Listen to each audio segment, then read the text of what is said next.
und herzlich willkommen zu einem neuen Sunscreen Sunday.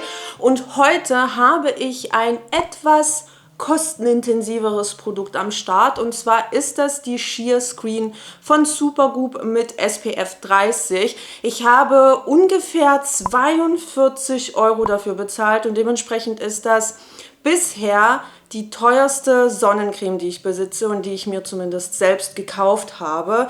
Und ich hoffe natürlich, dass das Produkt dementsprechend performt. Ich habe es selbstverständlich bereits einmal ausprobiert und muss sagen, dass es nicht so gut gelaufen ist. Deswegen werde ich heute eine andere Auftragstechnik wählen. Ich mache es ja normalerweise so, dass ich 2 Schichten von einer Sonnencreme auftrage, aber das hat bei dieser hier überhaupt nicht geklappt. Deswegen werde ich versuchen, das Produkt heute in einer Schicht möglichst gleichmäßig auf meinem Gesicht zu verteilen. Ich habe mir bereits das benötigte Gramm abgewogen, denn das ist die Menge, die man braucht, um den deklarierten Schutz von SPF 30 zu erreichen. Ich feuchte mir vorher mein Gesicht an, damit das Produkt sich ein kleines bisschen besser verteilt, und dann legen wir mal los. Wie gesagt, ich würde das heute anders handhaben mit dem Auftrag, weil diese Sonnencreme in 2 Schichten einfach überhaupt nicht funktioniert und sich ganz komisch zusammenballt und runterkrümelt. Und dementsprechend wende ich heute diese Rasterschicht an. Das heißt, ich gebe mir überall so ein bisschen was von der Sonnencreme auf die Haut und dann arbeite ich das ein.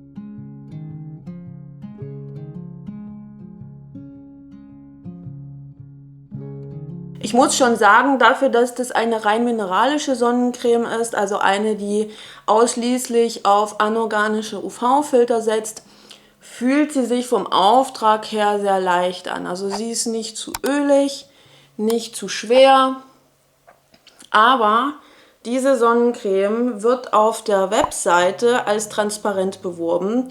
Und ich glaube, ihr könnt das schon ganz gut erkennen, dass das definitiv nicht zutrifft. Das ist keine transparente Sonnencreme und ich frage mich einfach auch jedes Mal, was sich Marken dabei denken, komplett mineralische Sonnencremes als transparent zu bewerben oder halt als nicht weißelnd, als nicht sichtbar.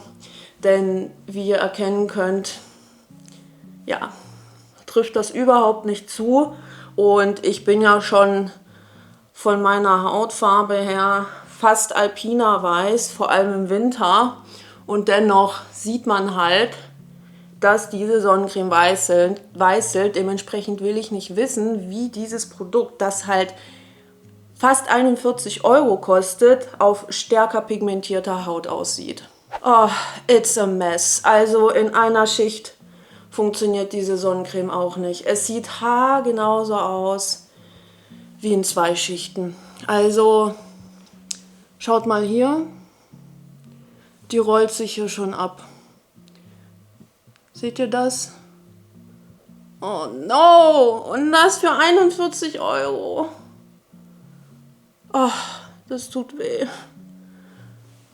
Also ganz ehrlich, dieses Produkt wird als super Make-up-Unterlage beworben. Das steht, glaube ich, sogar auf der Verpackung mit drauf, dass das eben eine gute Make-up-Unterlage sein soll. Allerdings weiß ich eben nicht, wie das funktionieren soll, wenn die Make-up-Unterlage komplett runterkrümelt. Wie genau soll man da drüber jetzt noch eine Foundation auftragen?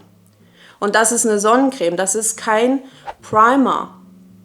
Hier steht drauf Mineral Sunscreen. Also das ist eine Sonnencreme, das wird wie eine Sonnencreme vermarktet. Ich gehe auch mal davon aus, dass das wie eine Sonnencreme getestet wurde.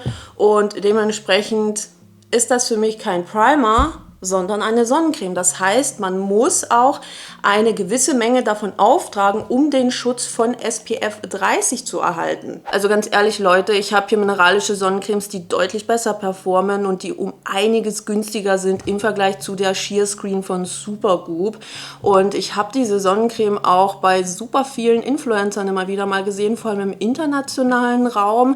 Aber ich habe noch nie jemanden gesehen, der diese Sonnencreme in der korrekten Menge aufgetragen aufgetragen hat und vielleicht ist das der Grund dafür. An der Formulierung gibt es nicht sonderlich viel zu meckern. Das Produkt ist komplett parfümfrei und enthält keine deklarationspflichtigen Duftstoffe. Somit ist es wunderbar geeignet für Menschen mit Duftstoffallergie oder Menschen, die sehr duftempfindlich sind. Und das Produkt ist nicht übermäßig schwer auf der Haut, nicht übermäßig ölig. Es hat schon diesen leicht pflegenden Touch mit dieser typischen Trockenheit von anorganischen UV-Filtern. Ich hoffe, ihr versteht, was ich meine. Und es brennt nicht in den Augen. Aber performance-technisch bin ich mir nicht so sicher, ob das Produkt die 41 € wert ist. Das war's schon mit dem heutigen Sunscreen Sunday. Ich hoffe sehr, dass euch dieses Auftragsvideo bei eurer Kaufentscheidung irgendwie weitergeholfen hat. Schreibt mir gerne in die Kommentare, ob ihr die Sonnencreme von Supergoop bereits ausprobiert habt oder ob ihr überhaupt daran interessiert seid, ob das überhaupt in eurem Budget ist. Und ihr könnt mir natürlich auch jederzeit weitere Vorschläge für meine Sunscreen Sundays unten in die Kommentare schreiben. Und wir sehen uns dann beim nächsten Mal.